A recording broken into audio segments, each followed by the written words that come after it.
In today's episode, we dive into the most horrifying safari attacks in existence.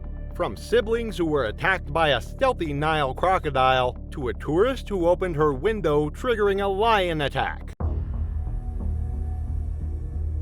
The dawn of October 5th, 2016 broke clear and cool across Kenya's legendary Masai Mara National Reserve. Cameron Doyle, a 38-year-old former Army medic from Auckland, was on a walking safari trip that represented the culmination of a month-long African adventure. But it was the opportunity to track big game on foot that had excited him the most. Cameron's military background had shaped every aspect of his approach to adventure travel. During his 12 years as a combat medic with the New Zealand Defense Force, he had served in Afghanistan, East Timor, and the Solomon Islands, developing the kind of situational awareness and quick reflexes that had kept him alive in some of the world's most dangerous places. His fellow soldiers had known him as someone who could remain calm under extreme pressure, whether treating wounded comrades under fire or navigating hostile terrain in complete darkness. The walking safari in the Masai Mara had appealed to Cameron precisely because it offered the kind of authentic, high-stakes experience that vehicle-based tours couldn't provide. Unlike the safety of enclosed safari vehicles, walking safaris put participants directly into the ecosystem as potential prey, requiring constant vigilance and the ability to read environmental cues that could mean the difference between life and death. His guide was Joseph Kamani, a 45-year-old Maasai ranger who had been conducting foot patrols in the Mara for over 20 years. Joseph carried a .458 Winchester Magnum rifle and possessed encyclopedic knowledge of animal behavior patterns, seasonal migration routes, and the subtle environmental signs that indicated predator activity. Before their first day of walking, Joseph had educated the group about the Masai Mara's most dangerous inhabitants, including an animal that many tourists underestimated, the Cape buffalo. These massive herbivores are responsible for more hunter deaths in Africa than lions, leopards, and elephants combined. What made Cape buffalo particularly dangerous was their unpredictable temperament and explosive aggression. Unlike most herbivores that flee from threats, Cape buffalo are known to charge at perceived dangers with devastating force. Their massive heads, protected by thick bone and crowned with deadly horns, could crush a human skull with a single blow. Cape buffalo can reach speeds of up to 35 miles per hour despite their enormous size. On their third morning, the group had been tracking a pride of lions when Joseph noticed fresh buffalo tracks crossing their path.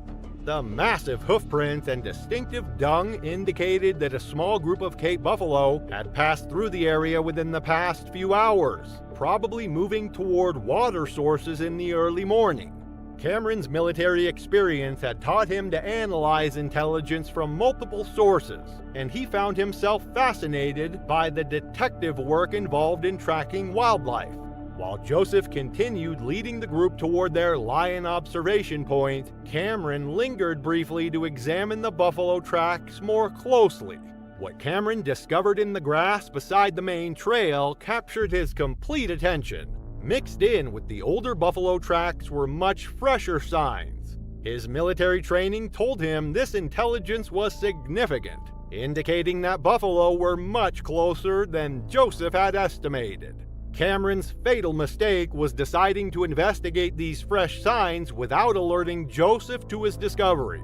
His confidence in his own tracking abilities, combined with his natural curiosity about wildlife behavior, led him to step off the established trail and move several meters into the tall grass where the freshest tracks were most clearly visible. But what Cameron didn't realize was that one of the buffalo had never left the area at all.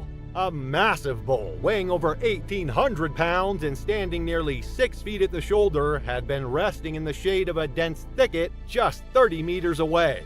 This was exactly the type of solitary bull that Joseph had warned them about, an elderly animal that had been expelled from his herd due to declining dominance and had become increasingly aggressive and territorial as a result. Joseph, realizing that Cameron had fallen behind the group, turned back to look for him just as the buffalo bull rose to its feet with surprising speed for such a massive animal. The guide immediately recognized the danger and began shouting warnings while bringing his rifle to ready position. But the attack was already in motion. The bull's massive head, crowned with horns that spanned nearly 4 feet from tip to tip, was lowered in the classic charging position. Cameron's military reflexes kicked in as he saw the buffalo emerging from the thicket, but his combat training had not prepared him for the speed and power of a charging Cape buffalo. The buffalo's massive shoulder caught Cameron in the chest with the force of a freight train, lifting him off the ground and hurling him several meters through the air before he crashed into the base of an acacia tree. Joseph's first shot, aimed at the buffalo's vital organs, struck the massive animal in the shoulder but failed to bring it down immediately. Cape buffalo are incredibly tough animals, capable of absorbing tremendous damage before succumbing to their wounds. Their thick-eyed, dense muscle mass and robust bone structure make them notoriously difficult to stop, even with high-powered rifles. The bull's second charge was even more devastating than the first, its horns finding their target as Cameron lay helpless against the tree. Joseph's second shot, placed more precisely behind the buffalo's shoulder, finally brought the massive animal down, but the damage to Cameron was already irreversible. The former soldier's military medical training allowed him to assess his own injuries with clinical detachment. Punctured lungs, massive internal bleeding, and probable damage to major organs. He remained conscious long enough to give Joseph instructions about contacting emergency services, but both men knew that help was too far away to make a difference. Cameron died at the scene within minutes of the attack, his military training and survival skills ultimately no match for the raw power and aggression of one of Africa's most dangerous animals. Joseph, despite his decades of experience and quick response to the emergency, was deeply affected by losing his first client to a wildlife attack. The incident served as a reminder that even the most experienced guides and well-trained tourists remain vulnerable to the unpredictable nature of wild animals defending their territory. The morning of July 30th, 2018 broke over Tsavo East National Park with a spectacular African sunrise. Elise Van Wyck woke in her small cabin at the safari camp. At 34, the South African-born guide had built a reputation as one of the most knowledgeable walking safari leaders in Kenya. She had come to Tsavo 5 years earlier, drawn by its vast, untamed landscapes and relatively low tourist numbers compared to the more famous Masai Mara. This morning, she was scheduled to lead a short walking safari for 2 American tourists, David and Rebecca Thornton, a couple in their 50s celebrating their 25th wedding anniversary. They had specifically requested Elise after reading glowing reviews of her knowledge and professionalism. Over breakfast at the camp's open-air dining area, Elise briefed the couple on what to expect. David asked about predators. Elise reassured them that lions and leopards generally rest during the day and avoid humans when possible. They would have a ranger with a rifle accompanying them as a precaution. But the greatest danger on a walking safari isn't from predators, but from a Cape buffalo. They're responsible for more human deaths in Africa than any other large animal, but she assured them that they would keep a safe distance if they encountered any. They move in herds, so they're easier to spot. The Cape buffalo, often called the Black Death or the Widowmaker by African hunters, can weigh up to 1,900 pounds and have massive horns that span up to 5 feet. Considered one of Africa's most dangerous animals, Cape buffalo don't flee from humans but actively stalk and ambush perceived threats. With exceptional memory, they've been known to track and attack hunters who wounded them days earlier. After breakfast, the small group gathered at the camp entrance. Joining them was Kimani, a Kenya Wildlife Service ranger armed with a rifle. He had worked with Elise many times before. They went eastward, the sun climbing higher in the cloudless sky. The heat was building, but a persistent breeze made it comfortable enough. About an hour into their walk, they crested a small rise and were rewarded with a spectacular view. A herd of zebra grazing alongside a group of impala, with 3 towering giraffes browsing on acacia trees in the background. For nearly 20 minutes, they observed the peaceful scene. As they prepared to move on, Kimani pointed to their right, about 300 meters away, a lone Cape buffalo. Elise studied the buffalo through her binoculars. It appeared calm, methodically cropping the grass with no signs of agitation. It was unusual to see a buffalo alone, but sometimes older bulls were forced out of the herd by younger, stronger males. Elise concluded that they were fine. They would continue on their planned route, which would take them away from the buffalo, now moving at a slightly brisker pace and maintaining a wide berth around the buffalo. Elise kept glancing in its direction, monitoring its behavior. What she couldn't know, what no one could know without closer inspection, was that this particular buffalo wasn't simply an old bull enjoying a solitary meal. It had been injured several days earlier in a fight with a rival, suffering a deep gore wound in its flank that was now infected and causing significant pain. The injury had forced it away from its herd, and the constant discomfort had made it unusually irritable and unpredictable. Injured animals are more dangerous to humans as pain increases aggression. For social animals like Cape buffalo, isolation from the herd adds stress, making them more prone to unprovoked attacks. As the safari group continued along their path, the distance between them and the buffalo gradually decreased. The animal raised its head, finally noticing the humans about 200 meters away. Its ears flicked forward, a subtle warning sign that Elise immediately recognized. She quietly told the Thorntons to move a bit faster and angle more to the left, away from the buffalo. They adjusted their course, but it was already too late. The animal suddenly lowered its head and began to charge. A charging buffalo can reach speeds of 35 miles per hour, faster than any human can run. More importantly, they can maintain this speed over considerable distances, unlike predators like lions that rely on short bursts of acceleration. Once a buffalo commits to a charge, it rarely breaks off the attack until the threat is eliminated or it becomes physically unable to continue. Elise saw it coming. She made a fast decision, telling everyone to run. The Thorntons sprinted away from the danger. Kimani raised his rifle, but the buffalo was moving too fast, the distance closing rapidly. Instead of running, Elise moved in the opposite direction, waving her arms and shouting to draw the buffalo's attention away from her clients. The enraged animal swerved toward her, its massive head lowered, the deadly horns aimed directly at her torso. Elise tried to dodge at the last moment, a move that had saved her once before during a close encounter with a black rhino. But the buffalo anticipated her movement with uncanny precision. The impact was devastating. One horn caught Elise squarely in the abdomen, penetrating deeply before the buffalo lifted its head in a violent upward motion, launching her body into the air as if she weighed nothing. She landed heavily several meters away, the breath knocked from her lungs, a searing pain spreading through her core. Kimani fired his rifle, the shot echoing across the savannah. The bullet struck the buffalo's shoulder but failed to reach vital organs. The ranger fired again, this time hitting the animal in the neck. Kimani managed to fire a third shot at point-blank range before diving behind a fallen tree. This final bullet found its mark, and the massive beast collapsed.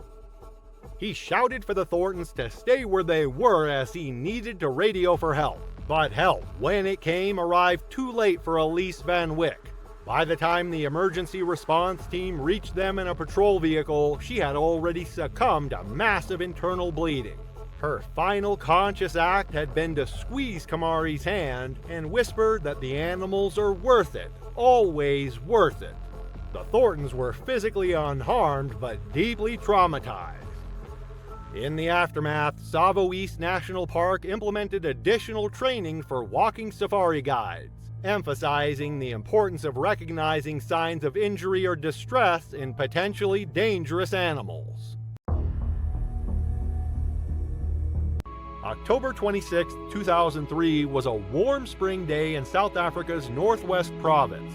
In Pilanesberg Game Reserve, the sun filtered through acacia branches, casting slow-moving shadows across gravel, roads, and tall grass. The air buzzed faintly with insects. From a distance, the bush looked calm, timeless almost. But beneath the stillness, the ecosystem pulsed with quiet tension. It was a typical afternoon in the reserve until one man stepped out of the car. Javier Cadenas had arrived in South Africa 4 days earlier. At 29, he was a marketing analyst from Madrid, soft-spoken and well-read with a particular love for photography. This was his first trip to Africa, booked as part of a small group tour through Pilanesberg's rolling hills and volcanic ridges. He had brought 3 cameras, a journal, and the kind of excitement that makes tourists lean a little too far out of the window. He wasn't reckless by nature, just eager. And he wasn't alone. That day's game drive was led by Peter Ndlovu, a local freelance guide with years of experience but a reputation for being casual with the rules. His vehicle was a beige 4x4 with open sides and a loose canopy. No doors, just metal bars and canvas straps. The guests were a mix of ages and nationalities, scattered across 2 bench rows. Some had been on safaris before, others like Javier were seeing the wild for the first time. The group had already spotted impala, zebra, and a distant elephant bull, and now the heat was settling in, slowing everything down. In safari parks, lions often appear indifferent to vehicles. Years of coexistence have taught them that the shape, sound, and scent of a safari truck meant no threat and no opportunity.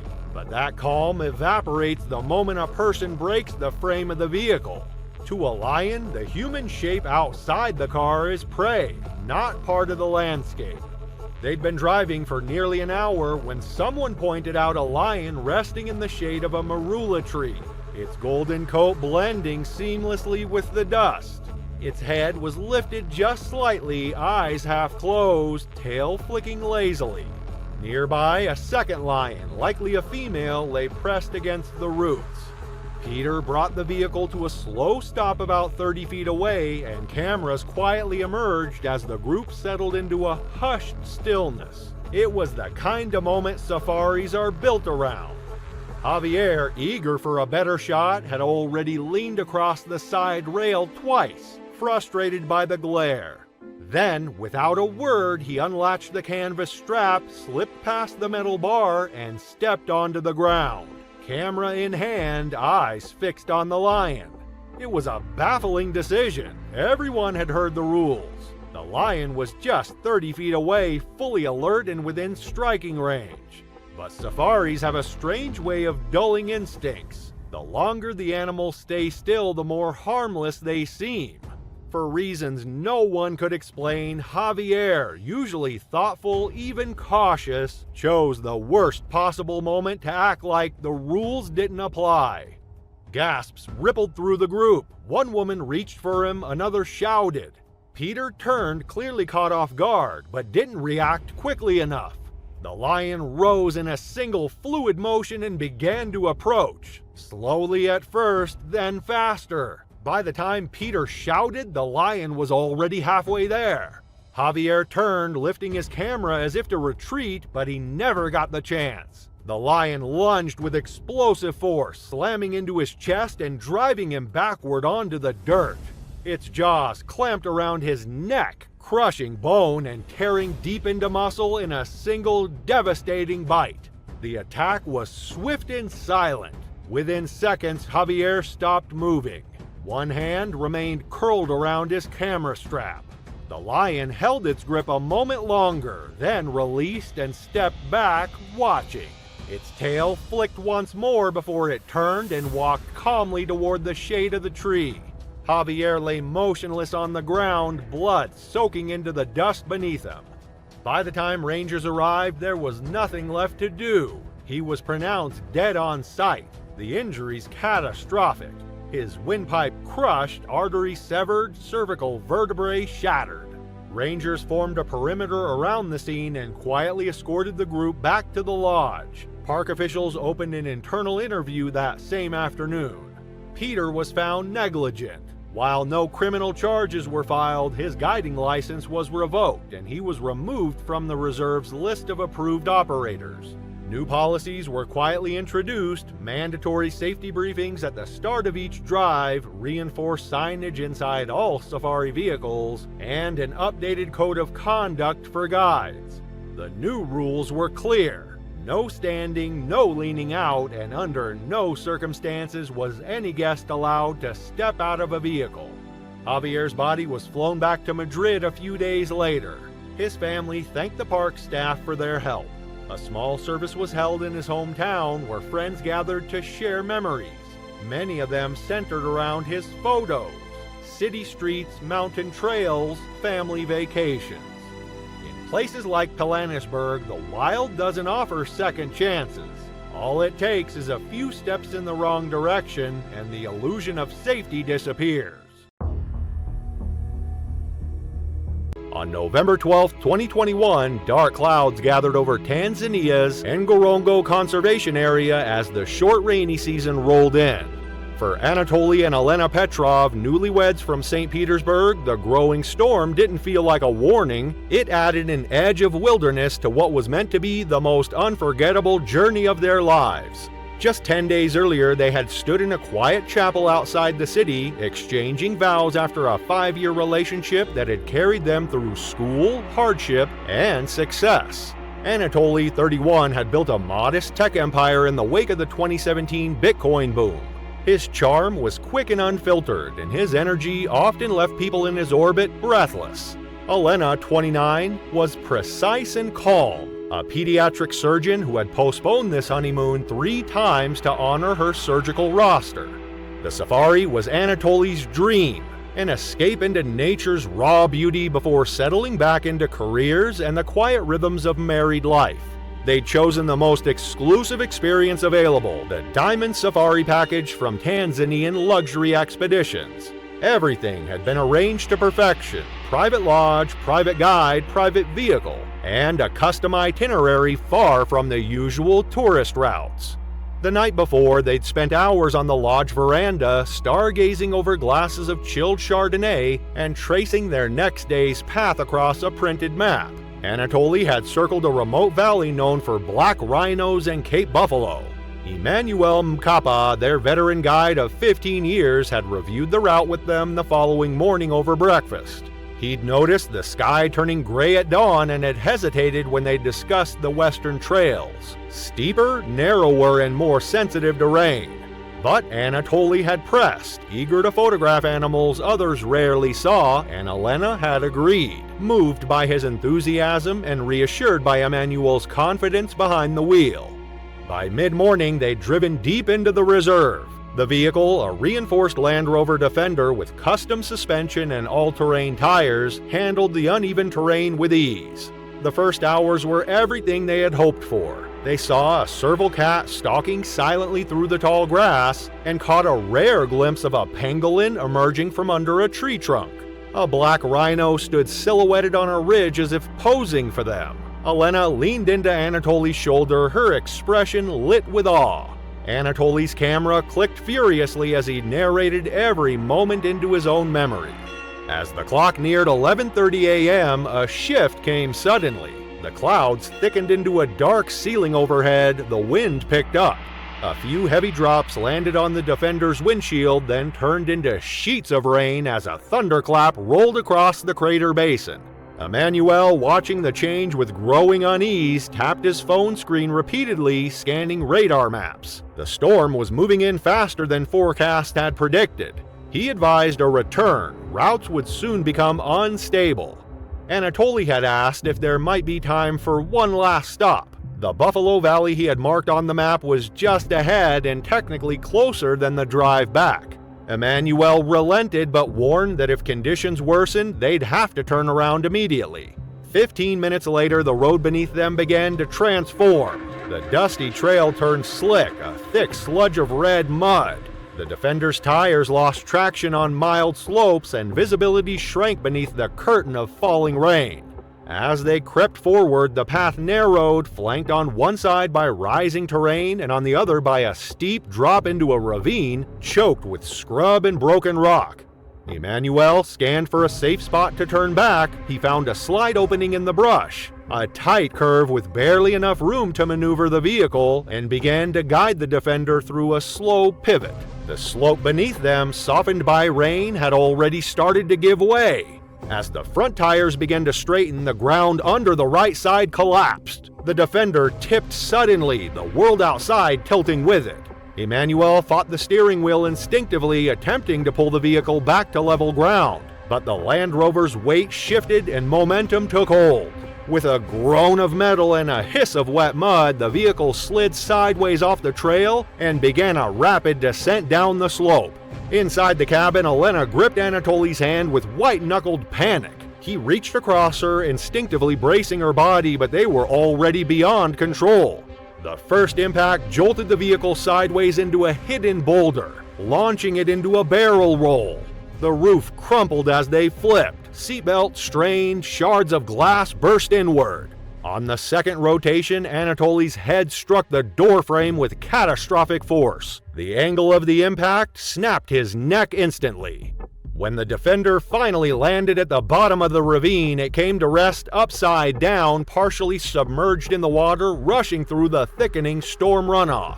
Rain thudded against the battered undercarriage as steam hissed from the cracked engine. Elena opened her eyes to a distorted world of blood, metal, and rain. Her forehead throbbed, warmth spilling down into her right eye. Her left arm was limp, broken, and pinned under the center console. She turned and found Anatoly slumped to the side, his neck twisted unnaturally, his expression blank. She stared for a moment, disbelieving. Then something deep in her chest fractured as the truth settled in. The rising water began to lap against her waist. She freed herself with her uninjured arm, gasping as each movement sent bolts of pain through her body. With desperate effort, she dragged herself across the inverted cabin, kicking glass away from a shattered window. Her right leg caught the edge of the frame, slicing it open, but she didn't stop. She pulled herself out into the ravine, collapsing beside the wreckage in the mud, sobbing from pain and loss. Minutes passed, maybe more. She finally gathered enough strength to crawl to a fallen tree trunk and leaned against it, shaking uncontrollably.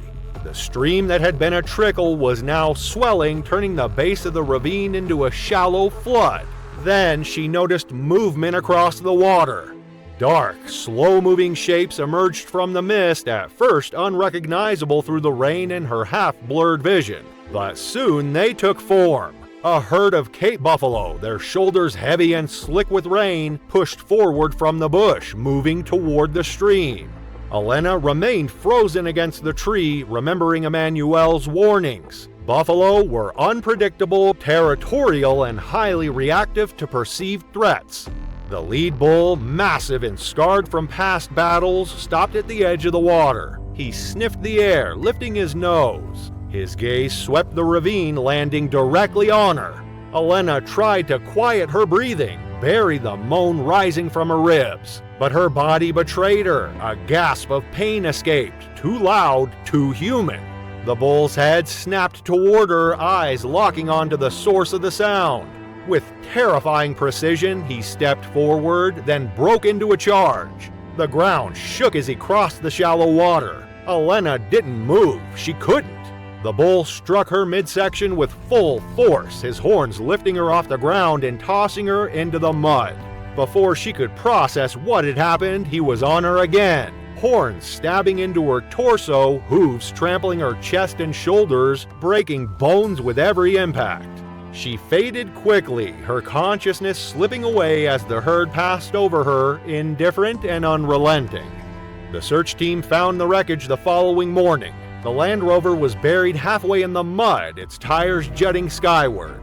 Emmanuel's body remained strapped in the driver's seat, crushed against the steering wheel. Anatoly had been thrown partially through a broken window during the descent. Elena's remains were discovered farther downstream, her body bearing unmistakable trauma from horn strikes and trampling. The incident triggered a formal investigation by the Ngorongoro Conservation Authority. It confirmed what Emmanuel's logs already showed. He had expressed concern about the forecast, but had proceeded with the couple's request to explore deeper trails. While technically within policy at the time, his decision to continue after the rain began was deemed a critical lapse in judgment. The route they took had a known history of slope erosion during wet conditions. Tanzanian luxury expeditions responded by overhauling its weather protocols, banning off-trail excursions during the rainy season, and requiring real-time terrain monitoring for all private safaris. Emergency response standards were tightened, and access to Western Rim trails was partially restricted until further notice. Back in St. Petersburg, the Petrovs' funeral drew hundreds. Photos from the days before the accident of a smiling couple beneath acacia trees, of a camera focused on a black rhino, stood behind two closed caskets. Their story echoed across continents as a reminder that even in paradise, danger can hide in a single decision. One route, one wrong call, and the wild does not give second chances. The evening of June 8, 2018, brought the kind of perfect African sunset that travel brochures struggled to capture. Paige Myers, a 33-year-old emergency room nurse from Denver, sat beside a cracking campfire at her luxury bush camp in Zambia's South Luangwa National Park, watching the sky transform from gold to deep purple. This was her second African safari, and unlike her first trip to Kenya, she had specifically chosen a walking safari experience that promised intimate encounters with wildlife. Paige's colleagues at Denver General Hospital knew her as someone who thrived on adrenaline and challenge. Her 12-year-old nursing career had been built on volunteering for the most demanding shifts: trauma cases, emergency surgeries, and disaster response situations that sent other nurses running for easier assignments. The luxury walking safari operated on a philosophy of minimal impact and maximum authenticity. Guests slept in canvas tents elevated on wooden platforms, with only mosquito netting separating them from the sounds and smells of the African night. On that night, Paige had volunteered for the 2 a.m. to 4 a.m. watch shift, an optional activity that most guests declined in favor of uninterrupted sleep. The camp guide had explained that the night watch served multiple purposes: keeping the fire burning to deter scavengers, monitoring weather conditions, and providing an early warning system for any wildlife that might wander too close to the sleeping area. As Paige settled into her watch position, the guide had reminded her about the nocturnal predators that made South Luangwa their hunting ground. Leopards were among Africa's most accomplished night hunters, perfectly adapted for stealth and ambush attacks. These solitary cats typically weigh between 130 and 200 pounds, but their compact, muscular builds makes them incredibly powerful for their size. Leopards possess the strongest bite force relative to body size of any big cat, with jaws capable of crushing the skulls of their prey. What makes leopards particularly dangerous to humans is their exceptional stealth and climbing ability. They can leap vertically up to 10 feet and horizontally up to 20 feet, making them capable of attacking from trees or elevated positions. Their spotted coats provide perfect camouflage in dappled light, and they can move through dense vegetation without making a sound. Around 2:30 a.m., Paige heard what sounded like movement in the camp's food storage area, located about 50 meters from the main fire pit. The sounds were subtle: rustling, scratching, and the occasional thump that suggested an animal was investigating the elevated storage hut. This was exactly the kind of situation the Night Watch was designed to monitor, but her instructions were clear: observe from the fire pit and alert the guides if anything seemed threatening. However, Paige's natural curiosity and confidence in her ability to handle emergencies led her to make a decision that violated the camp's safety protocols. Instead of waking the guides immediately, she decided to investigate the sounds herself. What Paige didn't realize was that a leopard had been observing the camp from the surrounding vegetation for the past hour, drawn by the sense of food and the unusual activity of humans in its territory. As Paige approached the storage area, she was completely unaware that the leopard had begun stalking her, and in a heartbeat, the leopard attacked her from behind, slightly to her left, where the predator had positioned itself in a dense thicket that provided perfect concealment. The leopard's jaws closed around her neck with crushing pressure, while its claws raked across her torso, seeking purchase to maintain its grip on struggling prey. Without a doubt, Paige's life was cut short. The leopard's instincts drove it to drag its prey away from the open area as quickly as possible, and within seconds, Paige was being pulled into the dense vegetation surrounding the camp. Leopards are incredibly strong for their size, capable of hauling prey much larger than themselves up into trees or into thick cover where they can feed undisturbed. The other guests were awakened by the brief sounds of struggle, but by the time they emerged from their tents and called for the guides, the camp had returned to its previous silence. The guides immediately recognized what had occurred. The search that followed involved professional trackers and armed rangers, but leopards are notorious for their ability to cache kills in inaccessible locations. The big cat had dragged Paige's body into a dense riverine thicket nearly 300 meters from the camp, where it remained hidden until the following morning. By the time the search team located the site, the leopard had fed extensively and disappeared into the vast wilderness of South Luangwa.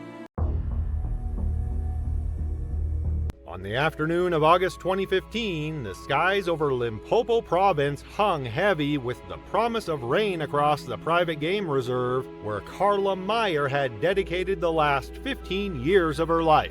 Carla wasn't just any tour guide. At 41, she had built a reputation in South Africa's wildlife community as someone who possessed an exceptional understanding of big cat behavior. Her colleagues respected her expertise, but privately worried about her growing confidence around the predators, especially Shumba. Shumba wasn't just any lion to Carla. Growing up on a cattle farm, Carla had always been the one to bottle feed orphaned calves, developing an unshakable belief that love could overcome nature's wildness. When she arrived at the reserve 15 years ago, she was escaping a painful divorce and the loss of her own chance at motherhood. Shumba's arrival as an orphaned cub filled that void. Those late nights bottle feeding him created a maternal bond that transcended professional boundaries. When the reserve changed management, new safety protocols were implemented. No handler was to enter a predator's enclosure alone, no exceptions. But Carla saw these rules as unnecessary for her relationship with Shumba. She began finding ways to circumvent the protocols, creating excuses to be alone with her lion. The other handlers knew, but most looked the other way out of respect for her experience. Carla insisted that Shumba needed his space during feeding time and that too many people made him anxious. The new management reluctantly granted her special permission to continue working closely with Shumba, though they insisted on CCTV monitoring during these sessions. Carla agreed, confident that nothing would ever go wrong. That fateful August afternoon, Carla arrived at Shumba's enclosure with his usual meal, 20 pounds of raw meat in a steel feeding bowl. She entered the main enclosure. This was her favorite part of the day, just her and Shumba. Carla failed to recognize that even captive lions retain their predatory instincts. Male lions mature around 3, becoming more aggressive and territorial. Over recent weeks, Shumba's body language had subtly changed. His tail flicked more agitatedly, and his ears were more forward and alert when she approached. Lions communicate primarily through body language, and Shumba had been signaling a shift in his comfort level that went unheeded. She set the bowl down in the usual spot and stepped back, watching as Shumba approached. As Shumba began to eat, Carla did something she'd done hundreds of times before. She sat down nearby. She never approached him while he was eating, knowing that even domesticated cats can be territorial around food. But today she noticed the bowl was at an awkward angle. She leaned forward to adjust the steel bowl for him. In the monitoring room, a junior handler was watching the CCTV feed. He saw Carla reach toward the feeding bowl. He dropped his pan and grabbed the radio, but it was already too late. Shumba's head snapped toward Carla with lightning speed. In one fluid motion, his massive jaws clamped around her forearm. The handler watched in horror as the lion yanked Carla to the ground with shocking force. He shouted into the radio, calling for emergency backup, alerting everyone about the situation. Carla was just adjusting Shumba's bowl. The next, she was on the ground, blood now filling her mouth. The lion she had raised from a cub, the animal she trusted more than most humans. She gasped his name as she tried to make eye contact with the lion. But the lion before her wasn't the gentle giant she had raised. His eyes were cold, predatory, completely void of recognition. He released her mangled arm with a sickening crunch, blood streaming down her fingers. Without pause, he lunged for her throat, his 400 pounds of muscle and bone slamming her to the ground with devastating force. His massive paws pinned her shoulders, claws digging through fabric and into skin. When lions attack, they typically target the neck or throat of their prey, an instinctive behavior designed to quickly incapacitate victims by cutting off air supply or severing major blood vessels. The emergency response team arrived at the enclosure 3 minutes after the handler's call, but they were already too late. The blast from the fire extinguishers drove Shumba back long enough for 2 handlers to drag Carla's body toward the gate, while others kept the lion at bay. But it was far too late. The damage to her throat and upper chest was catastrophic. Despite the medical team's desperate efforts, she was pronounced dead at the scene, her body covered with a simple canvas tarp as the rain finally began to fall. In the days that followed, the reserve was closed to visitors. Shumba was euthanized under the reserve's fatal attack policy, despite protest from some who argued that he was just acting on instinct. Carla's family requested privacy, but released a statement asking that people remember her for her passion and dedication to wildlife conservation, not for the manner of her death. On the morning of September 17, 2022, the sun rose hard and fast over southern Luanga National Park, washing the valley in golden heat before the shadows had time to settle. The dry season was in full force, water scarce, brush brittle, and visibility stretched wide across the parched land. It looked peaceful, but in this part of Zambia, even the clearest morning can hide something waiting in the tall grass. 10 longtime friends from Seattle had flown in for what they called their Year 50 trip, a group walking safari through the park, something they'd talked about for years. They were all between 40 and 55, mostly professionals, nature lovers, and old college classmates who had stayed in touch across decades of jobs and children and distance. Among them was 45-year-old Brian McCready, a former EMT turned high school science teacher who loved hiking, wildlife, and cracking dry jokes that made his friends groan. And beside him on the trail was Sandra Wright, 43, a corporate trainer and avid runner who had known Brian since they were both RAs in college. She was the one who convinced him to join the trip in the first place. Leading the group was Thomas Banda, a seasoned Zambian ranger with 18 years of experience guiding walking safaris through the Luanga floodplains. Known for his calm presence and deep knowledge of animal behavior, Thomas had spent years tracking lion prides and elephant herds, navigating the park's shifting terrain with methodical precision. Walking safaris were built on slowness and trust. Trust in the ranger, in the silence, and in the discipline to stay close and stay alert. The group set out just after sunrise, walking single file along a dry riverbed where hippo tracks etched patterns in the dirt.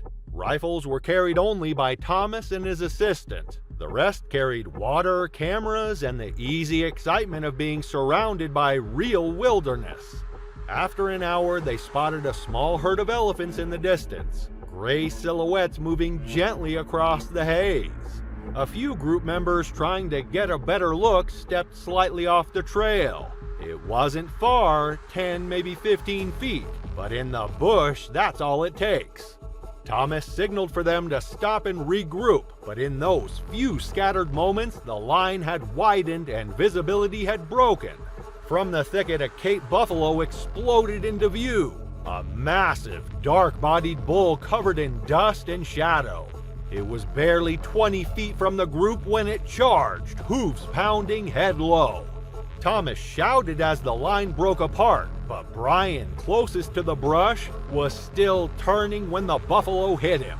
Cape buffalo are among the most dangerous animals in Africa, and lone bulls like this one, often referred to as Daga boys, are especially unpredictable.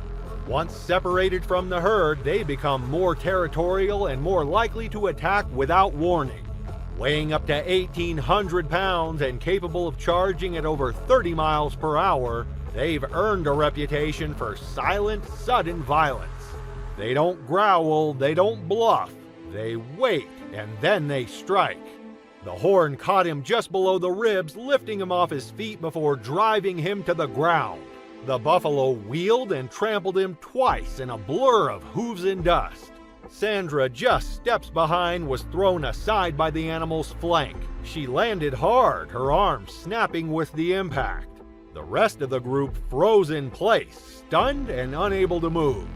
Thomas fired a warning shot into the air. The buffalo stopped, huffed, and vanished back into the brush. In the silence that followed, all that remained was the smell of crushed grass, the haze of dust, and the sound of Sandra crying out in pain.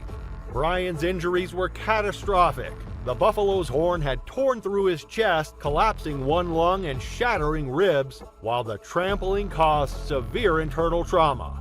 Thomas was first to reach him, followed by two members of the group who were trained in CPR.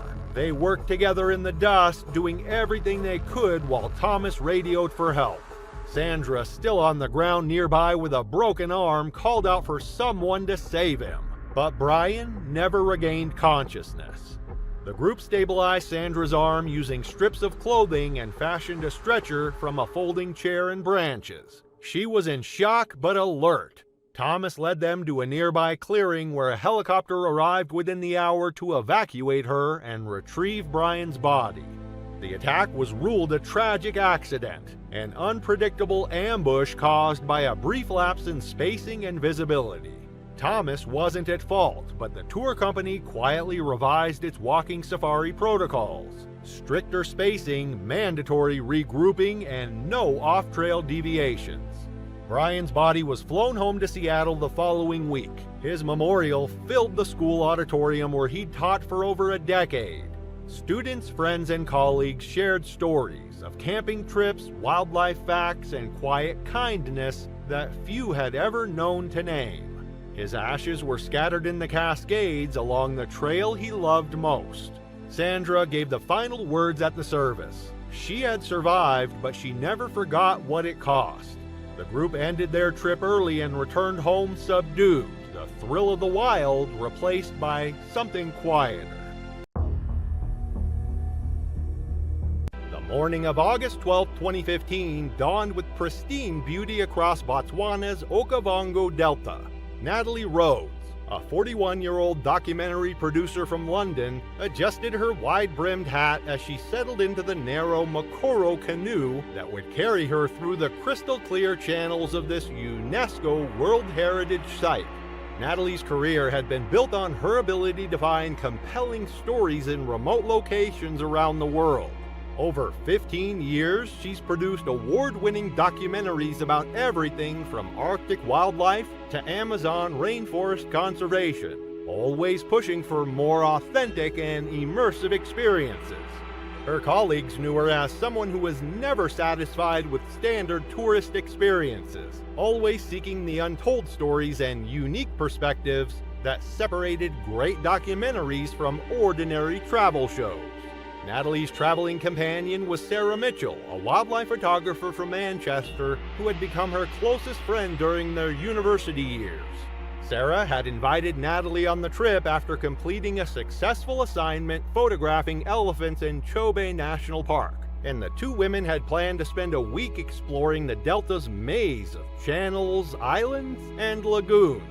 The Mokoro Safari operated under the guidance of local polars, expert navigators who had grown up in the delta and possessed intimate knowledge of its seasonal changes, wildlife patterns, and hidden dangers.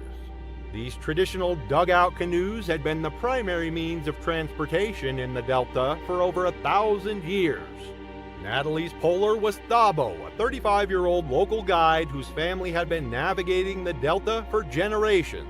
Before their journey began, Thabo had explained the delta's most dangerous inhabitants, knowledge that could mean the difference between life and death in these pristine waters.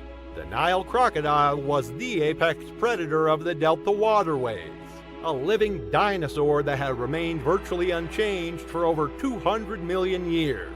These massive reptiles could grow up to 20 feet in length and weigh over 1,500 pounds. With jaws capable of exerting a bite force of over 3,000 pounds per square inch, enough to crush a small car. What makes Nile crocodiles particularly dangerous to humans is their hunting strategy and incredible patience. These predators are ambush hunters, capable of remaining motionless for hours while waiting for prey to come within striking distance. When prey approaches the water's edge, crocodiles can explode from the surface with enough force to launch their entire body out of the water. On their fourth day, the group had been traveling through a narrow channel when they encountered a section where the water was too shallow for the Mokoros to pass through fully loaded. The standard procedure was for passengers to step out briefly into the shallow water while the polars maneuvered the empty canoes through the obstacle. Thabo had performed this maneuver hundreds of times during his guiding career, and he carefully selected a spot where the water was only ankle deep with a firm sandy bottom visible through the clear water. He explained to Natalie and her companion Sarah that they would need to step out for just a few minutes while he guided the empty Mokoro canoe through the shallow section. Thabo had checked for hippos and crocodile signs before selecting the spot, and his years of experience had taught him to read the subtle environmental cues that indicated predator presence. However, what none of them realized was that a large Nile crocodile had been resting motionless on the bottom of the channel for the past several hours.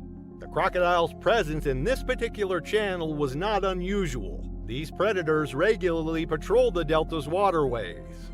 This particular individual was a mature male, approximately 14 feet in length and weighing over 800 pounds, with the patience and hunting experience that came from decades of successful predation. As Natalie stepped carefully from her Mokoro into the shallow water, her foot made contact with the sandy bottom just meters from where the crocodile lay waiting. The vibrations from her footsteps triggered the predator's attack response. Crocodiles possess specialized sensory organs that can detect the slightest vibrations in water, allowing them to locate prey with pinpoint accuracy even in murky conditions. The attack happened with the shocking speed that has made crocodiles successful predators for over 200 million years.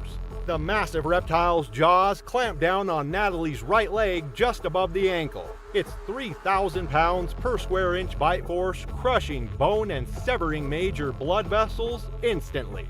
The crocodile's death roll began immediately, the spinning motion designed to disorient prey and cause massive tissue damage while dragging the victim underwater. Thabo reacted with quick thinking that came from years of experience in dangerous waters.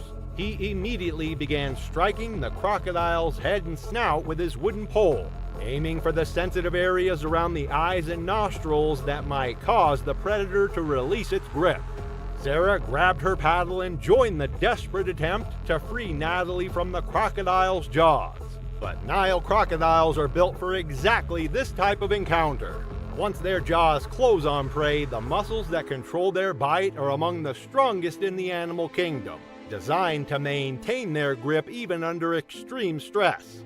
The crocodile's prehistoric brain was focused on a single objective: dragging its prey to deeper water where it could complete the kill without interference. Despite the combined efforts of Thabo and Sarah, the crocodile succeeded in pulling Natalie beneath the surface of the channel.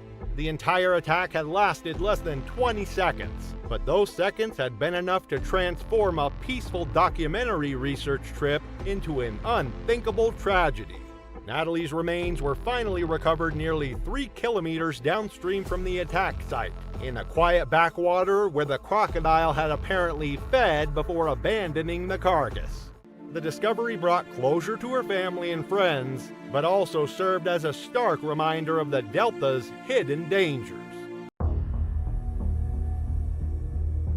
The morning of June 3, 2013 broke with a spectacular African sunrise over the Okavango Delta. Golden light spilled across the wetlands, creating a photographer's dream of shadows and reflections. Andreas Keller woke before dawn in his tent. Today was the day he would finally capture the shot he'd been planning for months. At 46, Andreas had built an impressive career capturing the world's most dangerous animals in their natural habitats. The German photographer was known for his patience and his willingness to go to extraordinary lengths for the perfect shot. But there was one animal that had always eluded his lens in the way he wanted to capture it: the leopard. Not just any leopard shot, but a mother with her cubs in their den. Unlike lions, leopards are solitary hunters that come together only to mate. Female leopards raise their cubs alone. For their first 8 weeks of their lives, leopard cubs remain hidden in a den while their mother hunts. This secretive behavior makes photographing leopard families extraordinarily difficult and dangerous. Andreas had been tracking a particular female leopard for weeks. The local guides called her Shadow. He had glimpsed her several times, always from a distance, always too briefly for the intimate portrait he envisioned. The head ranger Kibo had warned him over dinner the previous night about the dangers of approaching leopards with cubs, describing them as the most dangerous animals in Africa. More dangerous than lions or buffalo because they attack without warning. He promised Kibo he would take one of the guides with him, but as the sun rose, Andreas made a fateful decision. The guides were busy with a group of tourists that morning. If he waited for them to be available, he might miss the perfect light. Besides, he reasoned, he wouldn't actually be staying near the den, just setting up the camera and leaving. He packed his equipment: the motion-activated camera, the infrared trigger, extra batteries, and memory cards. He slipped his satellite phone into his pocket and clipped his GPS tracker to his belt. The walk to the thicket took longer than expected. The morning grew hot and sweat soaked through Andreas's khaki shirt. Every step brought him closer to what could be the defining image of his career. What Andreas couldn't fully appreciate was that leopards have evolved remarkable senses to detect threats to their young. Their hearing can pick up high-frequency sounds like rodents moving underground, and their sense of smell is 14 times more sensitive than a human's. Most importantly, leopards have adapted for stealth. Their flexible shoulder blades allow them to flatten their bodies when stalking, and specialized pads on their feet silence their approach.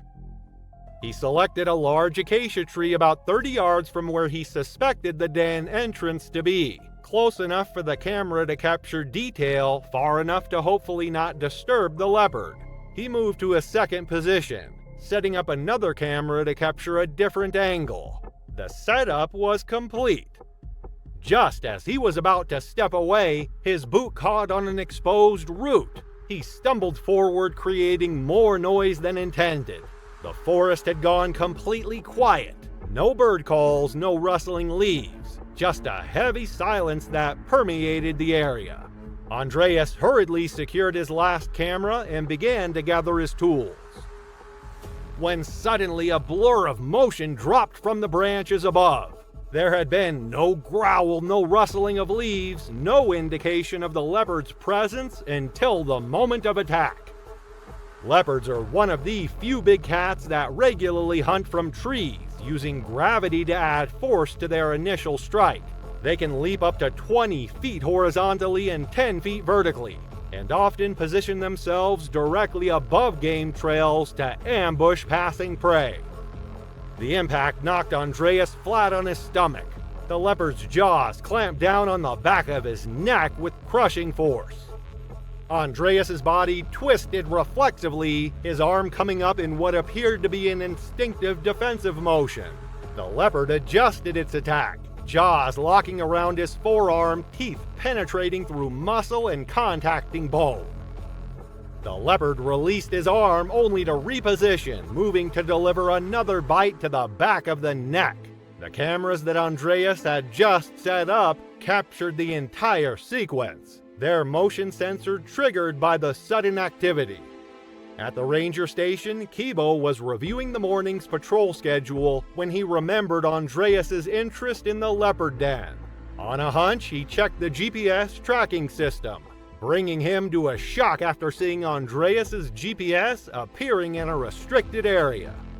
Kibo quickly assembled a response team and they followed the GPS signal to find Andreas's backpack, and 15 meters away, his body partially dragged beneath a bush. The leopard had started moving her kill to a safer spot, likely planning to return once the area felt secure. Kibo approached cautiously, rifle ready, but there was no need for weapons now. Andreas had become part of the life and death cycle he'd spent his career documenting.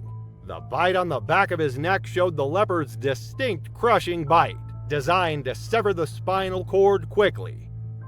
The recovery team collected his equipment, including cameras that recorded his final moments.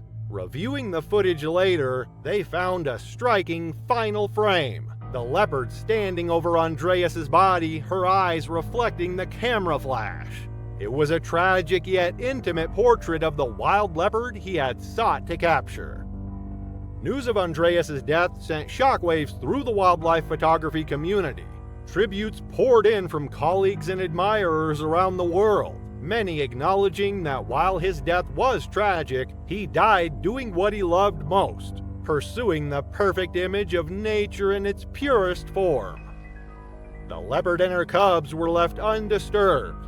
As Kibo explained to park authorities, she was protecting her young. This is the law of nature, and they must respect it even when it costs them dearly. August 9, 2015 was one of those dry, glittering days in northeastern South Africa where the wild seems quiet but never still. In Kruger National Park, the dust hung just above the road, stirred only by the slow roll of safari vehicles weaving through the bush. For tourists, it was a paradise. For the predators watching from the tall grass, it was just another day to wait, to watch, and sometimes to strike. Kruger is one of Africa's largest game reserves, spanning nearly 7,500 square miles of savanna, scrub, and riverine forest. It draws millions of visitors each year and is home to the Big Five: lion, leopard, elephant, rhino, and buffalo. Tour vehicles are allowed to travel near free-roaming animals on designated roads, with strict protocols in place to minimize risk. The animals are wild but habituated to the presence of vehicles, and for the most part they ignore them, until something breaks the pattern. The Marley family had arrived from Arizona 2 days earlier. Greg and Elise, both in their early 40s, had saved for nearly a decade to make this trip happen, bringing along their teenage daughter Tessa and 12-year-old son Nolan. Elise had planned every detail, down to the travel pillows and telephoto lens. It was the kind of trip people dreamed about, the kind that fills photo albums and family memories. But some trips end with photos no one wants to see again. Sifo, their guide, had given the usual safety briefing that morning: stay seated, stay quiet, and never open the windows. He'd worked in Kruger for over a decade and knew how quickly things could go wrong when even one rule was ignored.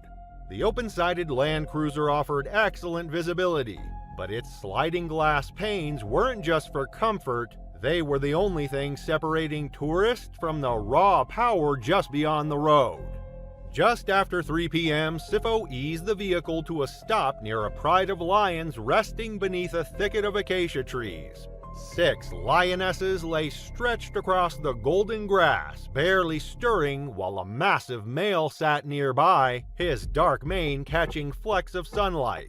The only sounds were the quiet click of cameras and the hushed awe of the passengers. From the front seat, Sifo calmly reminded everyone to stay still and keep the windows shut.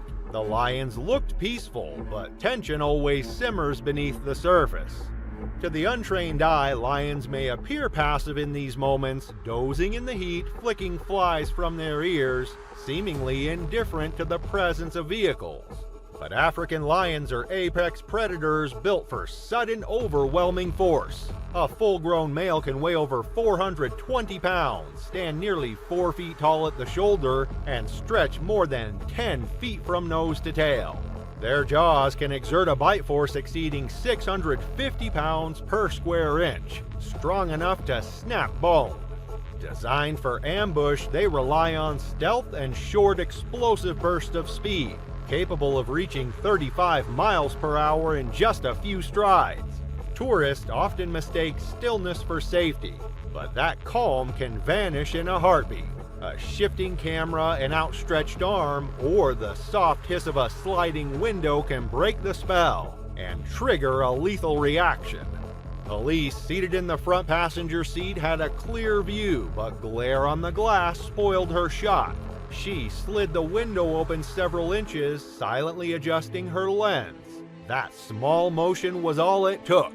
The male lion's eyes locked onto her. He lifted his head, muscles coiled, ears forward. And then, without warning, he lunged. With a crash, he slammed against the side of the Land Cruiser, his head and one paw forcing their way through the half-open window. Elise barely had time to scream. Claws raked across her shoulder and neck. Greg reached over instinctively, trying to pull her away, but the lion had already latched on. Sifo scrambled to roll up the window, but the mechanism jammed, stuck halfway beneath the lion's weight. In the back seat, Tessa and Nolan screamed as their mother was mauled inches away. Elise struggled for only a moment before going limp, her upper body slumping against the door, one arm shredded, blood pooling rapidly across her chest and lap. The lion dropped back to the ground just as suddenly as he'd risen. The entire attack had lasted less than 10 seconds. Sifo radioed for help while Greg pressed his hands desperately against the wounds. The vehicle jolted into motion, leaving the Pride behind as other guests formed a loose perimeter on the dirt road.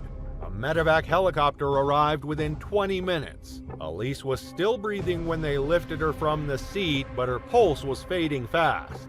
After a long flight to the hospital in Nelspruit, Elise was pronounced dead. Doctors confirmed she had died from massive blood loss caused by deep lacerations to her neck and shoulder. An autopsy later revealed her injuries might have been survivable if they'd happened closer to emergency care. But out in the bush inside a moving vehicle, there simply hadn't been enough time. Kruger officials conducted a formal review and cleared Sifo of any wrongdoing. The attack was officially attributed to human error, an avoidable mistake with irreversible consequences. New warning signs were added to all tour vehicles, and rangers monitored the Pride for several days, observing no unusual behavior. In the weeks that followed, safari operators across South Africa began quietly updating their protocols. Window lock mechanisms were installed in dozens of vehicles, eliminating the possibility of opening them during predator sightings. Some companies added reinforced glass, others changed the vehicle models entirely.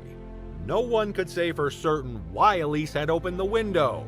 She had heard the rules, Sifo had repeated them only minutes before. But that's the thing about safari. Within an hour, the wild can start to feel familiar.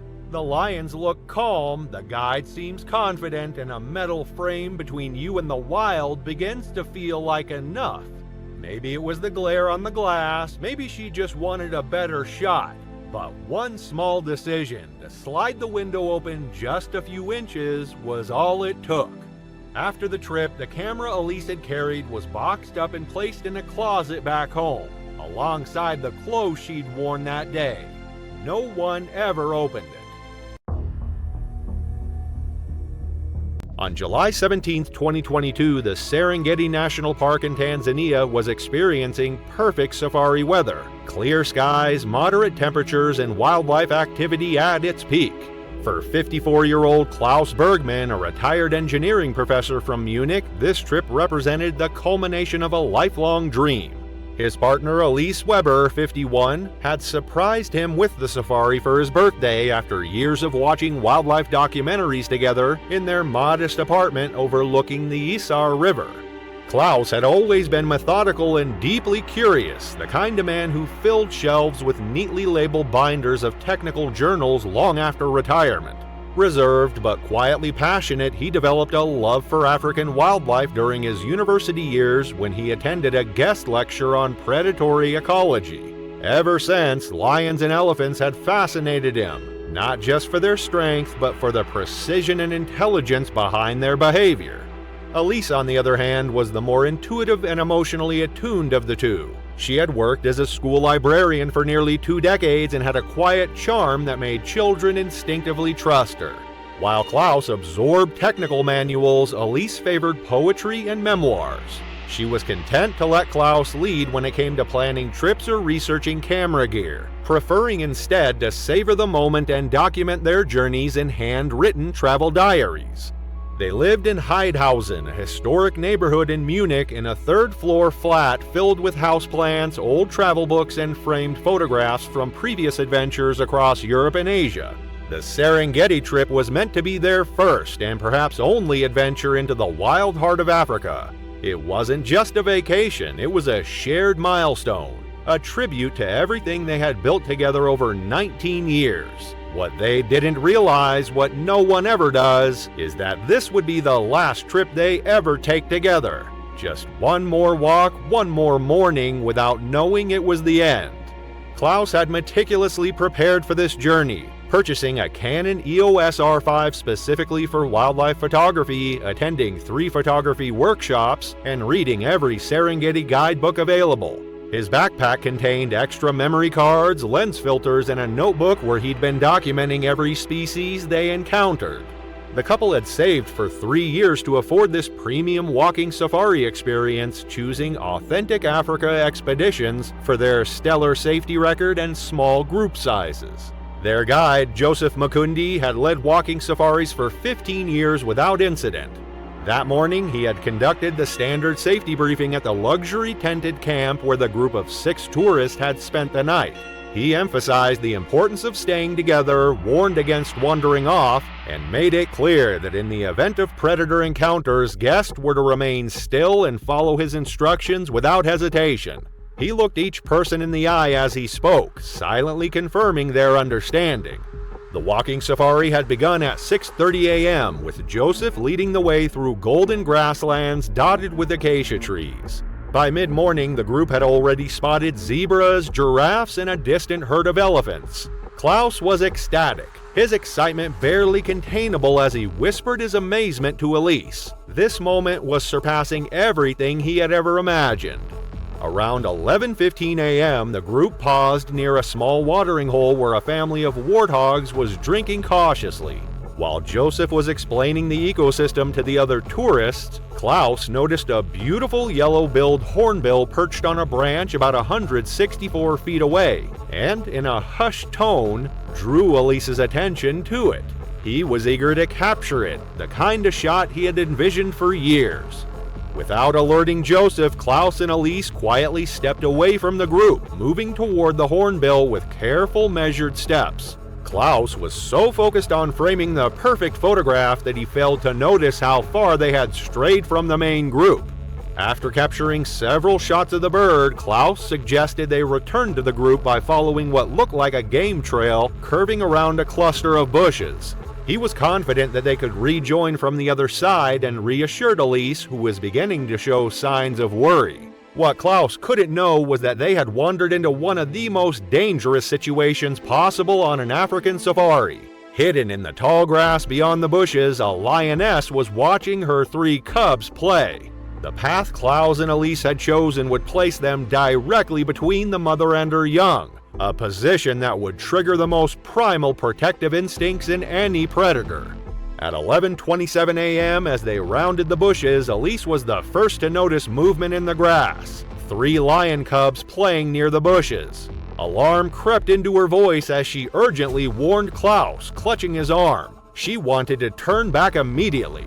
Klaus instinctively raised his camera, his photographer's instinct briefly overriding the sense of danger. He muttered something about taking one last shot, already adjusting his lens. The attack came without warning. The lioness, having spotted the humans approaching her vulnerable cubs, launched herself from the hidden position in the grass. She covered the 98 feet between them in mere seconds, a blur of muscle and deadly intent.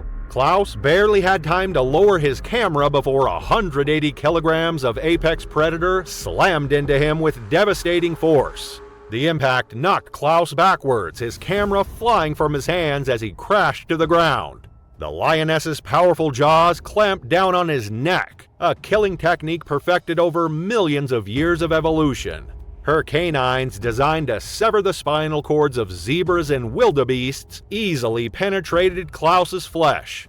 Elise's screams echoed across the savannah as she watched in horror. The lioness shook Klaus violently, the way these predators typically kill their prey. His body went limp almost immediately as the bite crushed his trachea and severed his carotid artery. Blood soaked into the parched earth beneath him.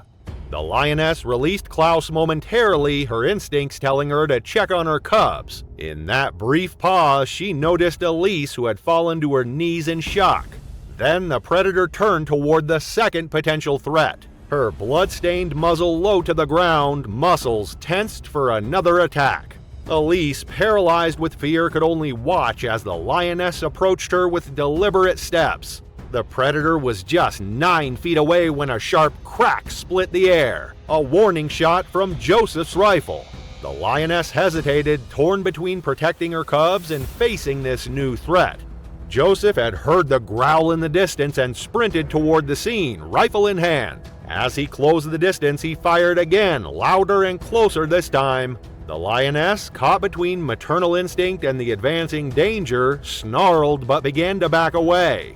Muscles still coiled, she lingered for a tense pause, then turned toward her cubs and slipped into the tall grass, disappearing almost as quickly as she had appeared.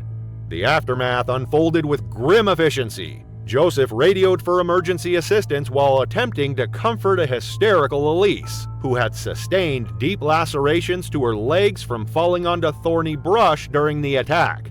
Klaus lay motionless on the blood-soaked ground, his eyes open but unseeing.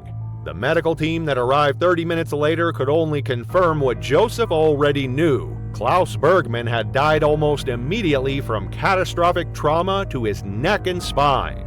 The incident sent shockwaves through Tanzania's tourism industry. An official investigation was launched by the Tanzanian Wildlife Authority, focusing on whether safety protocols had been followed. While the guide was found to have delivered the standard briefing, the decision to allow the group to split, however briefly, was flagged as a critical failure. Authentic Africa Expeditions responded by overhauling its procedures. Guests were now required to wear GPS trackers during all walking safaris, and an additional ranger was assigned to shadow every group from a distance. The tragedy also prompted new national guidelines discouraging off-path detours, even for photography. The afternoon of September 23, 2016, brought perfect viewing conditions to South Africa's legendary Kruger National Park. Eric Glass was a 29-year-old veterinary student from Amsterdam.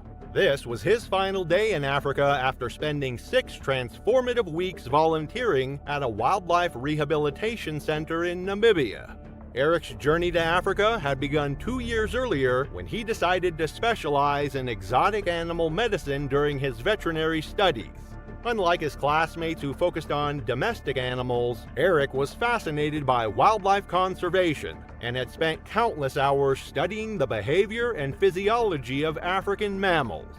The rehabilitation center in Namibia had been everything Eric had hoped for and more. He had assisted in treating everything from injured meerkats to orphaned cheetah cubs, gaining hands-on experience that would have been impossible to obtain in European veterinary schools. His supervisor had been impressed by his calm demeanor around wild animals and his intuitive understanding of their stress responses. This success had perhaps given Eric too much confidence in his ability to read wild animal behavior. The fatal encounter began when their vehicle encountered another safari group that had stopped to observe a lioness moving slowly through the tall grass about 100 meters away. The guide parked their vehicle at the regulation distance and began explaining lion behavior and hunting strategies. The lioness they were observing appeared to be limping slightly, favoring her right front paw as she moved through the scattered acacia trees. Eric immediately focused his binoculars on the lioness, his veterinary training kicking in as he analyzed her gait and posture. Against the guide's explicit instructions to remain seated and quiet, Eric began to stand up in the vehicle, claiming he needed a better view to properly evaluate the animal's condition. When the guide firmly ordered him to sit down, Eric argued that his professional expertise qualified him to make observations that could help the animal. Despite increasingly urgent warnings, Eric opened the vehicle door and stepped out, wanting to get closer to properly assess the lioness's condition. The moment Eric's feet touched the ground, both guides began shouting at him to get back in the vehicle immediately. What Eric didn't understand was that the lioness's unusual behavior had nothing to do with injury or illness. She was a mother with cubs hidden in the nearby brush, and her slow, deliberate movements were the calculated patrol of a protective parent surveying potential threats to her offspring. As Eric walked approximately 30 meters from the vehicle, his movement triggered every protective instinct evolution had programmed into the lioness. To her, this upright figure moving directly toward her cub's hiding place represented the most serious threat she had encountered in weeks. Lions are ambush predators by nature, but when protecting cubs, they'll charge directly at threats with no attempt at stealth or surprise. The lioness's attack began with a roar that could be heard from miles away, a sound designed to paralyze prey with fear while alerting other pride members to the presence of danger. The charge happened with shocking speed. One moment the lioness was standing motionless in the grass, the next she was covering the distance between herself and Eric in a blur of golden fur and deadly intent. Eric had perhaps 3 seconds to realize his mistake before 400 pounds of enraged lioness slammed into his chest, driving him to the ground with bone-crushing force. The guides immediately started their engines and began honking horns while reaching for rifles, hoping to distract the lioness from her attack. But the lioness was completely focused on eliminating what she perceived as a threat to her cubs, and her attack continued with methodical efficiency. The attack lasted approximately 90 seconds before the combined noise from both vehicles and a warning shot fired over the lioness's head finally caused her to retreat toward the brush where her cubs waited. By the time the guides could safely approach Eric's motionless form, it was clear that his extensive veterinary training had not prepared him for this encounter. The investigation that followed revealed that Eric had violated multiple safety protocols and ignored explicit warnings from experienced guides. His death led to enhanced safety briefings for tourists with animal-related backgrounds, emphasizing that expertise with domestic or captive animals does not translate into understanding wild predator behavior in natural settings. The morning of April 7, 2015 dawned bright and clear over the small village nestled along the banks of the Luangwa River in Zambia. The air was filled with the sounds of birds calling to one another. Moses Chisongo woke with the sun. At 14, he was already taking on the responsibilities of a young man in his community. He helped his father with fishing, assisted his mother with chores, and most importantly, looked after his 9-year-old sister, Zira. Moses was a serious boy with a quick mind. His teachers at the local school often remarked that he could go far if given the opportunity. He excelled at mathematics and science, dreaming of one day becoming a doctor who could help his village. Zira was his opposite in many ways. Spirited and carefree with a smile that could charm even the sternest elder in the village. She collected colorful stones and feathers, creating little treasures that she kept in a wooden box under her bed.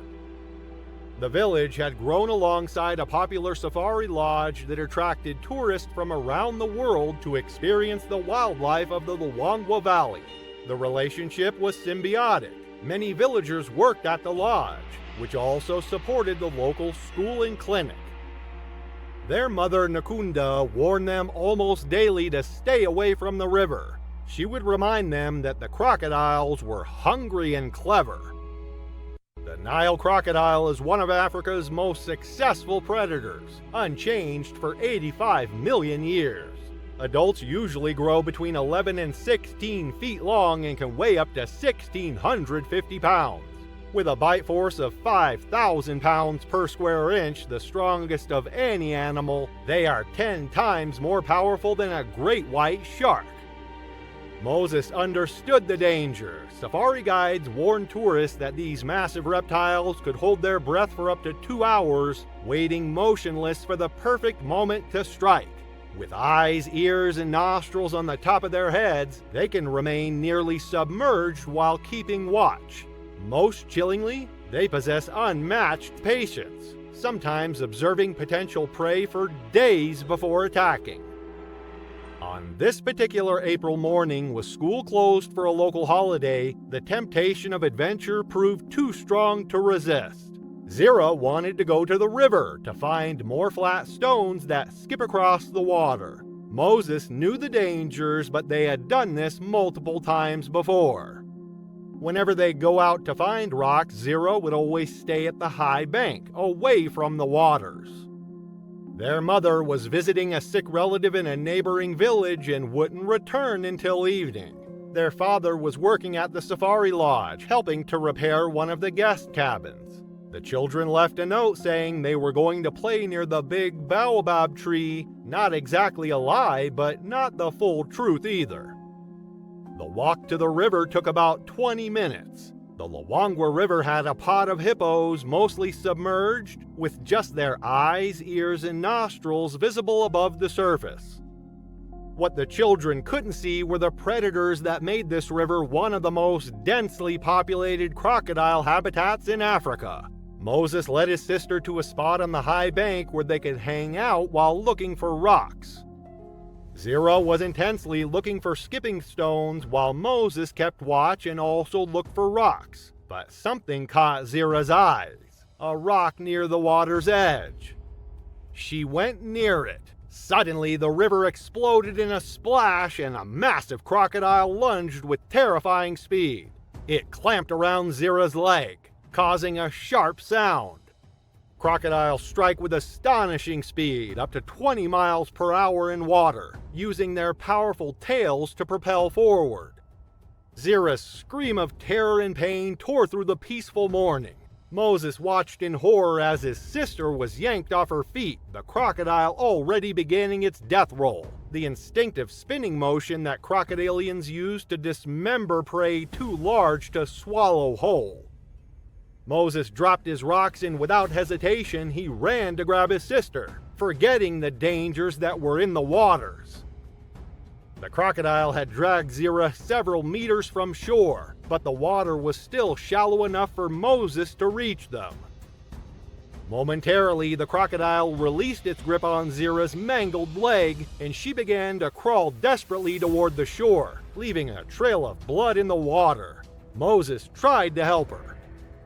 But the momentary victory was shattered by a second eruption from the water. Another crocodile, even larger than the first, had been attracted by the commotion and the scent of blood.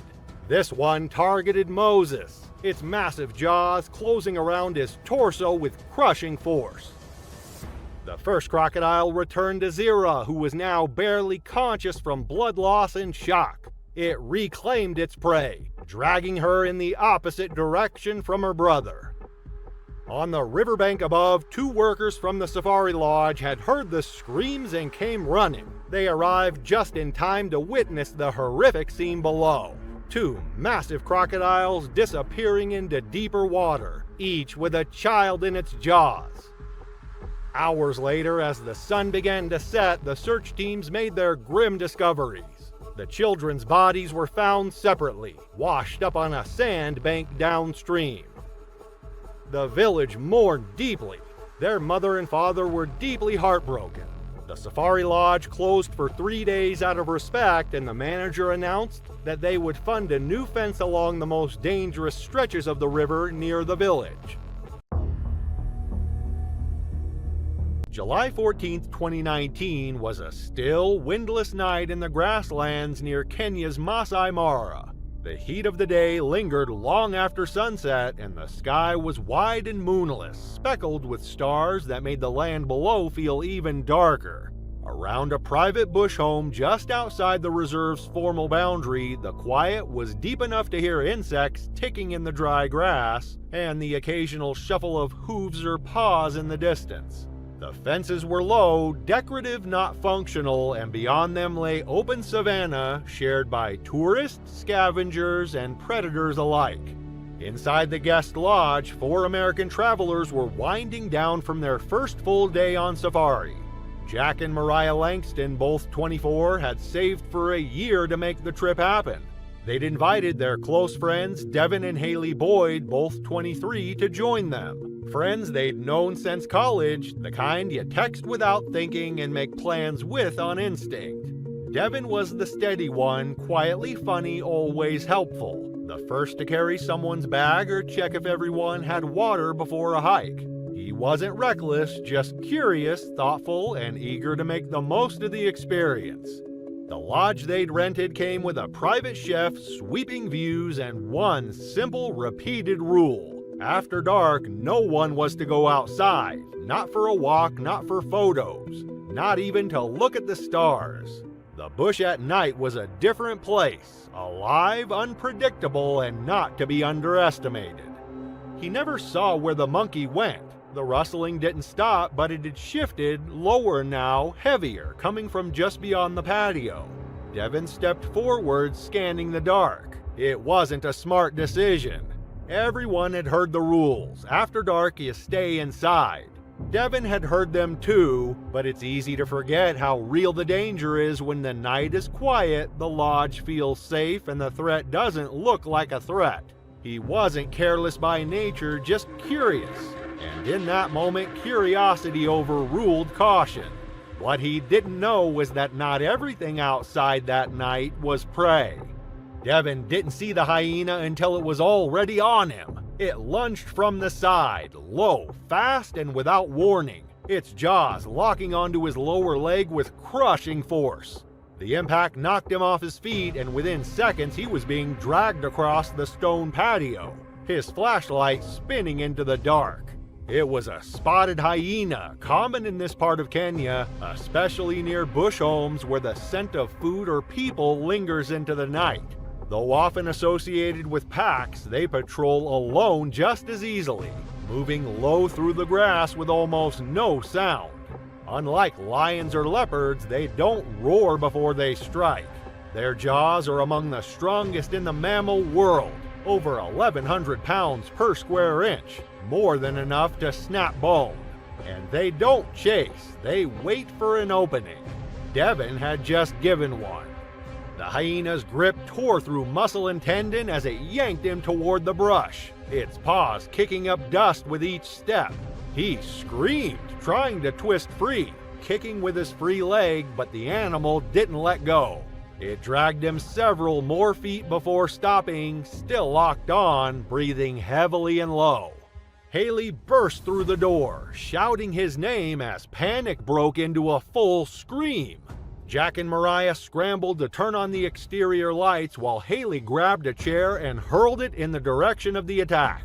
The crashing sounds and sudden brightness startled the hyena, but it wasn't until a local security staffer arrived with a high-powered flashlight and a metal baton that it finally backed off.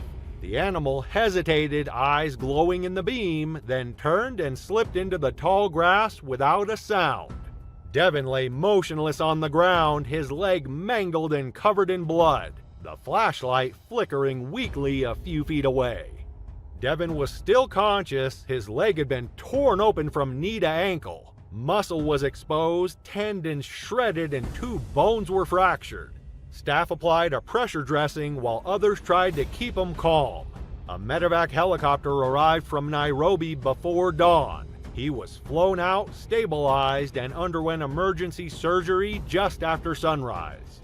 Doctors managed to save the leg, but not its full function. After multiple operations and months of physical therapy, Devin regained the ability to walk with assistance, but nerve damage left him with chronic pain, limited mobility, and a permanent limp. The incident sparked a brief investigation by the Bush Homes management, but no violations were found. The safety protocol had been clear, and the responsibility lay with the guest who stepped outside. No legal action was taken, and the lodge quietly increased its nighttime staffing and reinforced the perimeter. Back in California, Devin's life changed in ways he hadn't expected. His job in outdoor recreation became impossible. He moved into a remote customer service role and started physical therapy full-time. He and Haley married in a quiet local ceremony. Jack and Mariah still travel, but they no longer book trips to remote wildlife areas. The experience left them deeply shaken. The lodge updated its nighttime procedures and increased staffing, but the official safety policy remained unchanged. Guests are responsible for following the rules. Devin's decision to step outside that night left him with permanent injuries and changed the course of his life in a matter of seconds.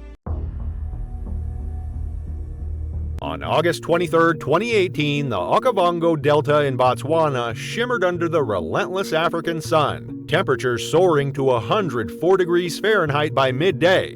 For 38-year-old Luc Moreau, a marketing executive from Lyon, France, this luxury safari represented not just a vacation, but an escape, a hard-earned pause from a relentless, fast-paced life. For nearly 2 decades, Luc had thrived in a high-pressure corporate environment known for his quick thinking, sharp instincts, and tireless work ethic. Colleagues admired him, clients trusted him, and his firm saw him as indispensable. But behind his clean-cut appearance and confident presentations was a man running dangerously low on fuel. He lived alone in a modest, minimalist apartment in Lyon's Confluence district, where floor-to-ceiling windows overlooked the Sion River. Every morning he followed the same routine: 5:30 a.m. gym sessions, black coffee, tailored suit, and a barrage of emails before the office even opened. He rarely took vacations, preferring to rack up unused leave while climbing the corporate ladder. Friends had often teased him about his workaholic streak, but Luc had always insisted he was fine, that he'd rest once things settled down. That break never came. After finalizing a major merger that had consumed 18 months of his life, Luc finally hit a wall. He began experiencing migraines, minor panic attacks, and long stretches of mental fog.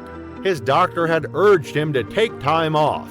A colleague recently back from southern Africa had casually mentioned the Okavango Delta as a peaceful paradise. That same night, Luc had gone online and booked a 2-week stay at Mokolodi Delta Camp, a high-end lodge known for privacy, gourmet cuisine, and raw, unfiltered wilderness.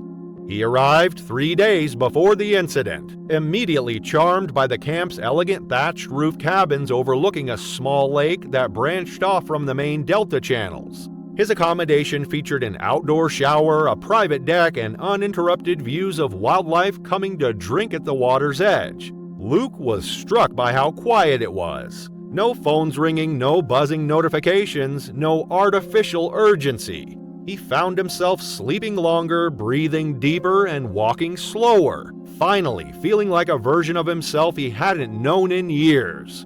During check-in, the lodge manager, Precious Indlovu, had conducted a thorough safety briefing. She had stressed that guests should never walk unescorted after dark and that swimming in the lake was strictly prohibited due to crocodiles and hippos. Luke had nodded along, though his focus had already drifted to the elephants visible just beyond the deck. He didn't mean to be careless, he just desperately wanted to disconnect. That morning, Luke had joined 5 other guests for a 6-hour game drive led by Cabo, an experienced guide with encyclopedic knowledge of the Delta's ecosystem.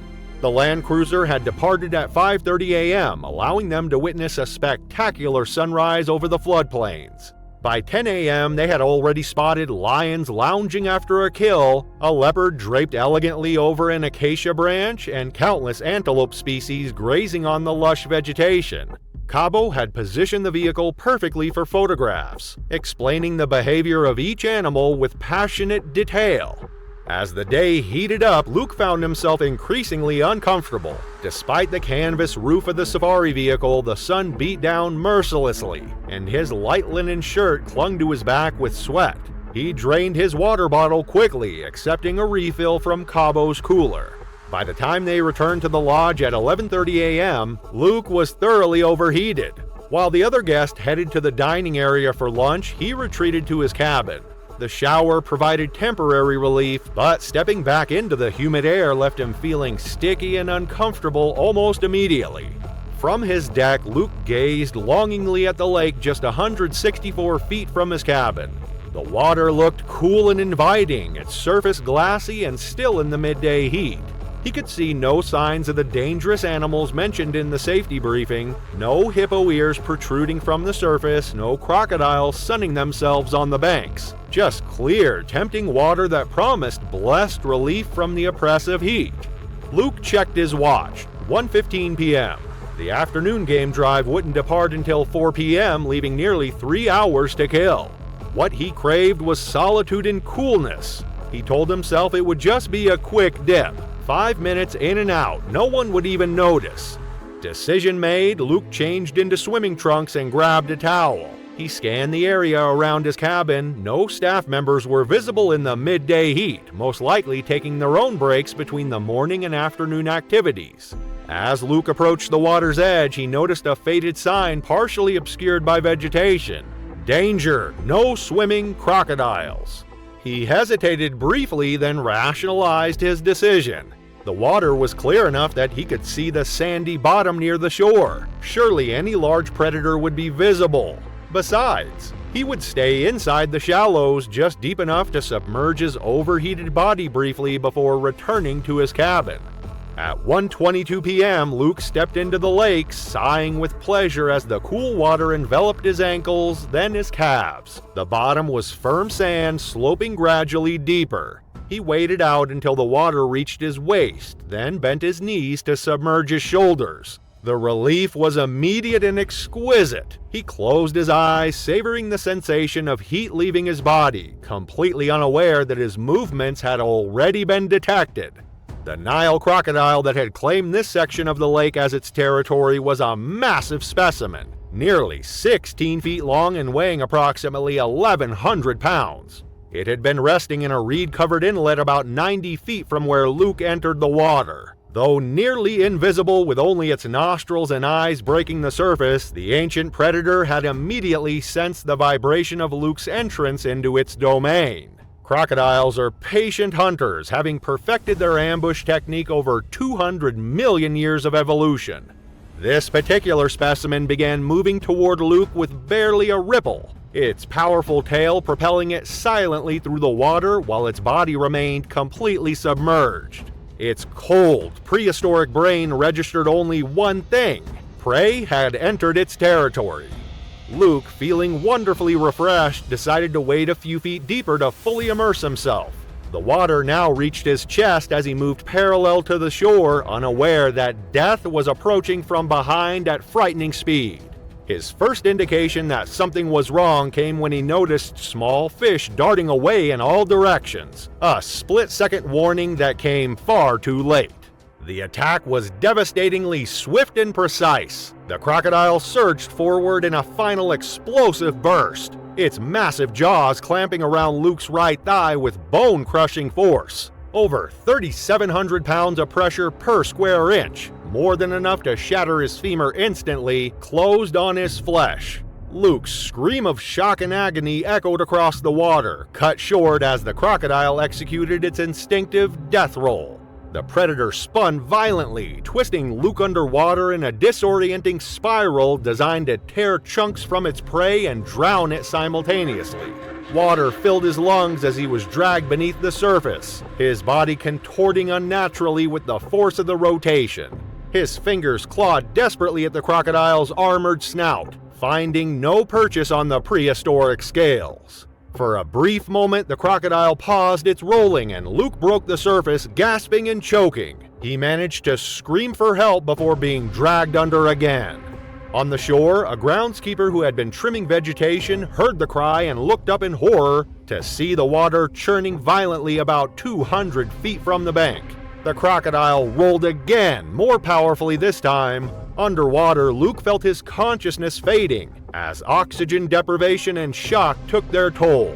The pain in his shattered leg had become strangely distant, his body shutting down non-essential functions as it entered survival mode. In his final moments of awareness, he registered being dragged deeper into the lake, away from the shore, away from any possibility of rescue. The groundskeeper ran toward the main lodge, shouting for help. Staff quickly responded, launching a small aluminum boat used for emergency purposes. By the time Cabo and two others reached the lake center, there was nothing to see but expanding ripples and floating reeds. Luke Moreau had vanished completely, dragged to the crocodile's underwater cache, a submerged hollow in the riverbank where large prey is stored until it begins to decompose, making it easier for the reptile to tear apart. A search was immediately launched, with staff members scanning the shoreline and security personnel notifying local authorities. Lodge guests were confined to their cabins as the grim reality of what had happened became clear. Precious, the lodge manager, contacted the French embassy in Gaborone to report the incident, her voice shaking as she explained the circumstances. Luke's body was discovered nearly 24 hours later, partially submerged in a reed bed approximately 650 feet from where he had entered the water. In warmer, oxygen-rich shallows like this part of the delta, decomposition can sometimes release gases quickly enough to float a body within a day. The crocodile had consumed significant portions of his torso and right leg, leaving behind a grisly reminder of nature's brutal efficiency. A team from the Botswana Wildlife Authority captured and euthanized the crocodile responsible, a notorious specimen that local fishermen had nicknamed Old Ghost for its ability to appear and disappear without warning. Mokolodi Delta Camp temporarily closed for a comprehensive safety review, installing additional fencing around water access points and implementing hourly security patrols. Warning signs were made larger and more prominent with multilingual instructions about the lethal danger posed by the Delta's predators. October 3, 2017 began like many others in northern Botswana, hot, dry, and quiet. In the Savuti region of Chobe National Park, the air hung heavy over the dry riverbed where elephant tracks crisscrossed the dust and lion prints lingered from the night before. It was the kind of place where silence carried weight, where the line between observer and observed could shift in a heartbeat. Etienne Ravoux had flown in from Lyon, France for what he called the trip of a lifetime. At 44, he was a civil engineer by trade and a wildlife photographer by passion. Self-taught, meticulous, and endlessly patient. He was known for his quiet curiosity, his habit of losing hours to a single detail, and his deep respect for the natural world. His wife Claire had stayed behind, trusting her husband's careful research and planning. Etienne had studied everything: camera placement, animal habits, migration charts. But there's a difference between reading about predators and standing in their shadow. The Savuti region is known for its dry, unpredictable terrain and fiercely territorial wildlife. Big cats roam the bushveld here, especially leopards and lions, though sightings are rare without a trained guide. The landscape is open but deceptive. Dense shrubs and shallow gullies hide movement until it's too late to react.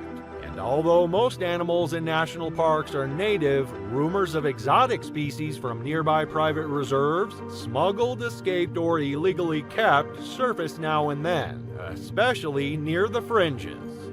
Etienne had hired a local ranger named Tiro to escort him on foot photography excursions.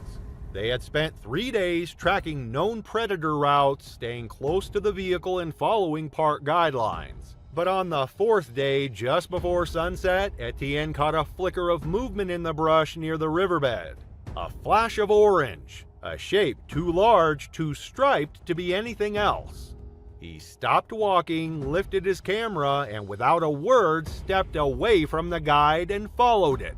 Tiro called out for him to stop, but Etienne didn't hear or didn't listen. He crept through the grass, crouched low with his camera raised, scanning the edge of the bush. His focus narrowed completely on the figure ahead. He could never have guessed what was approaching from the side. In the days leading up to that moment, Etienne had been tracking what he believed might be a tiger, an animal not native to Africa but rumored to have been seen near the southern edge of Chobe. Some speculated it had escaped from a nearby private collection that had since closed. Most dismissed the sightings as confusion or exaggeration, but Etienne had done his research and believed it was possible. For him, it was a rare photographic opportunity, one worth following. Even outside their native range, tigers remain instinct-driven predators. A full-grown adult can weigh over 500 pounds and move with near-silent precision. They stalk through cover and rarely approach head-on, preferring to circle and strike from the side. And for a photographer focused on the brush ahead, the real danger often comes from the direction he isn't looking.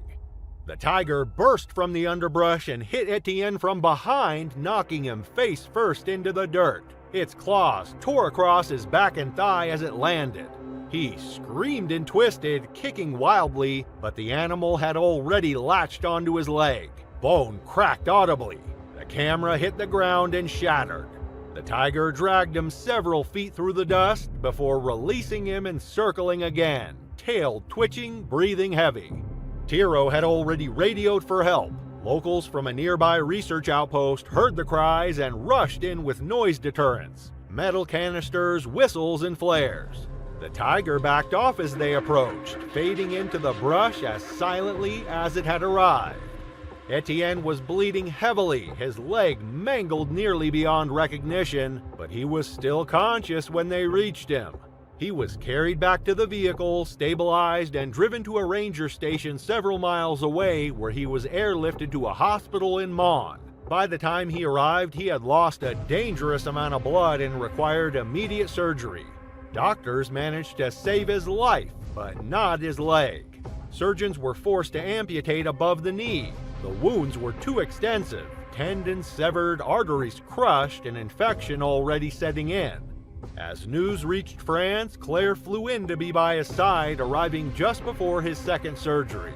She stayed with him through the long, painful days of recovery, helping him navigate the shock and the silence that followed. After 2 weeks in the hospital, they flew home together. Friends back in Lyon were stunned. Etienne was known as methodical and intensely well prepared, never careless, never impulsive. Many had seen his research notebooks and listened to his detailed plans before the trip. The idea that he had strayed alone into the bush, ignoring his guide, felt unrecognizable. According to those closest to him, he rarely spoke about what happened, only that he had made a mistake.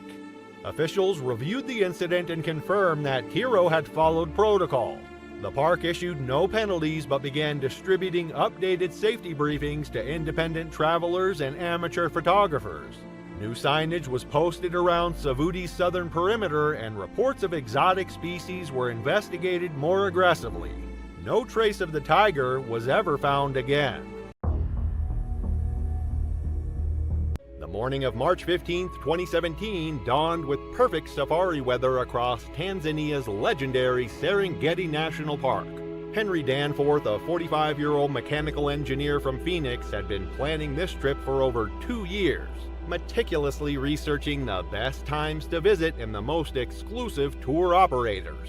His wife Sylvia, 42, a soft-spoken librarian, had initially been hesitant but eventually warmed to the idea when Henry promised luxury accommodations and strict safety protocols. Their 12-year-old son Mason had been the driving force behind the entire expedition. Obsessed with big cats since he could walk, Mason's bedroom walls were covered with National Geographic posters of lions, leopards, and cheetahs. He had begged his parents for years to take him to see these magnificent predators in their natural habitat. Henry's personality had always leaned toward the unconventional. At work, he was known for finding creative solutions that bypassed standard procedures, a trait that had earned him several promotions, but also occasional reprimands from supervisors who preferred following established protocols. This confidence in his own judgment would prove catastrophic in the African wilderness. On their third day in the Serengeti, Henry made a decision that would haunt the surviving members of the group forever. Frustrated by the morning's lack of lion sightings and eager to give Mason the close encounter he had dreamed of, Henry instructed their guide to drive far from the established tourist routes. When the guide expressed concerns about venturing into areas where other vehicles couldn't provide assistance if needed, Henry dismissed the warnings with the same confidence he brought to engineering problems. The family found themselves in a secluded clearing surrounded by tall grass. As they unpacked their lunch inside the vehicle, Mason's excitement was palpable. The guide had parked with the engine running, a standard safety precaution. But the peaceful setting gradually lulled everyone into a false sense of security. Mason made the fatal mistake that would trigger the tragedy. Eager to attract wildlife for better photographs, he began tossing pieces of his sandwich into the grass outside the vehicle. Henry, focused on adjusting his expensive camera equipment, didn't notice his son's actions until it was too late. Before Sylvia could stop him, movement in the nearby brush caught everyone's attention. The lioness emerged from the tall grass. African lions are among the most formidable predators on Earth, with females typically weighing between 270 and 400 pounds of pure muscle and bone. Their powerful jaws can exert a bite force of over 650 pounds per square inch, while their retractable claws can grow up to 1.5 inches long, designed for gripping and tearing flesh. Lions can reach speeds of up to 50 miles per hour in short bursts, and their exceptional night vision makes them equally deadly in darkness or daylight.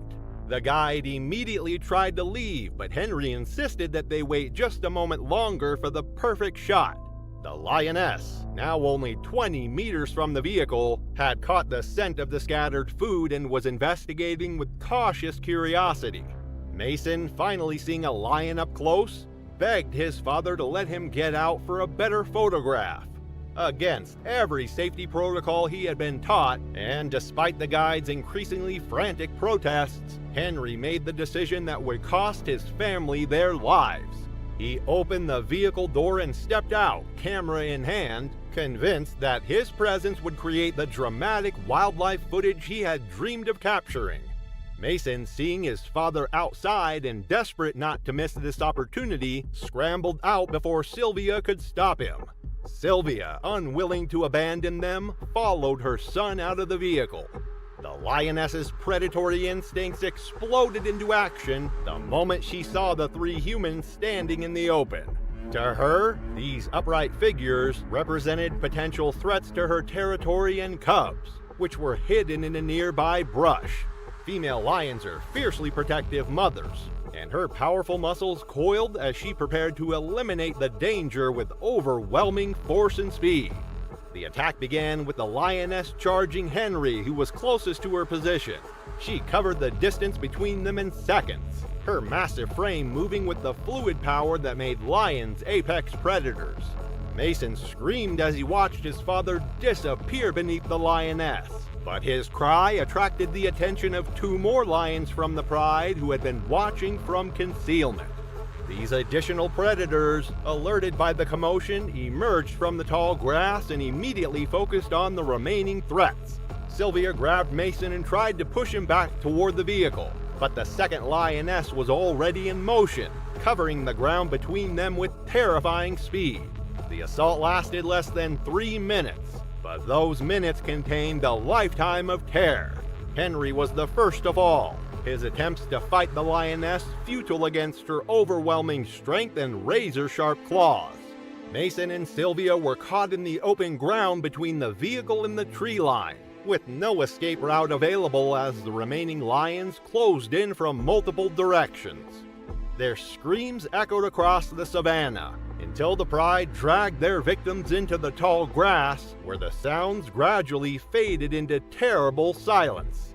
Lions typically drag their kills to secluded areas where they can feed undisturbed by scavengers or competing predators. The guide managed to drive toward the nearest ranger station while radioing for immediate assistance. Search and rescue teams arrived within 40 minutes due to the distance and roughness of the road on the way there. But by then the lions had scattered and the remains of the Danforth family were found across a wide area. The investigation revealed multiple safety violations, including the family's decision to exit their vehicle in the presence of wild lions and their failure to follow basic wildlife encounter protocols. Want to watch more? Click on your screen now. Thanks for watching.